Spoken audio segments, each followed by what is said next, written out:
ఈ చిన్మయ్య గారు మళ్ళీ ఇంకో రెచ్చగొట్టే ఇది పెట్టారు. ఆవిడ పాటలో ఈ కిళ్ళి మంజారా పాటలో నిన్న చెప్పా ఇట్లా సోకు పళ్ళు గీకు పళ్ళు అని మీరు కూడా ఆబ్జెక్టిఫై చేసి మాట్లాడుతున్నారు కదా, మీరు కూడా ఇటువంటివి చేయకండి. మీరు ఎవరినైతే వేలైతే చూపిస్తున్నారో 3 వేలు మీ మీద చూపిస్తున్నట్టుగా ఉండద్దు.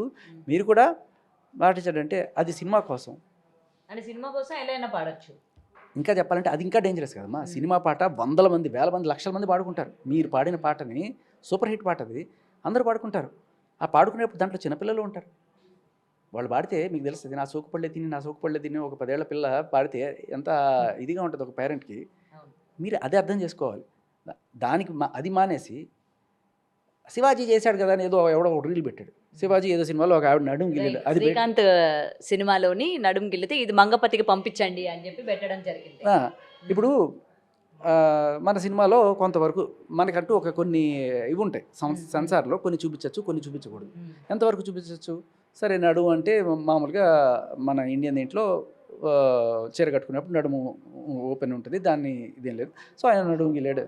ఆయన అంతకు మించి కిందో పైన అటువంటి పనులు చేయలేదు కదా.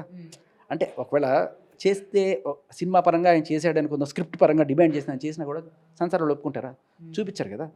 సో దీన్ని దాటి పైకి కిందకి వెళ్ళడం అనేది సెన్సార్ బోర్డులో నాట్ యాక్సెప్టబుల్, ఆర్ మన కల్చర్ పరంగా కూడా నాట్ యాక్సెప్టబుల్. సరే పురాణాల్లో ఎవడో ఏదో రాశాడు వాటి గురించి అవన్నీ వదిలేండి. ఇప్పుడు మనం ఉంటున్న సొసైటీలో ఇది నాట్ యాక్సెప్టబుల్. మరి మీరు పాడిన లైన్స్ సోకుపళ్ళు అనేది that is not acceptable and that is more dangerous than this. ఇప్పుడు శివాజీ, నేను అందరినీ అడుగుతున్నా, ఆ సీన్ డేంజరస్సా, ఈ పాట డేంజరస్సా?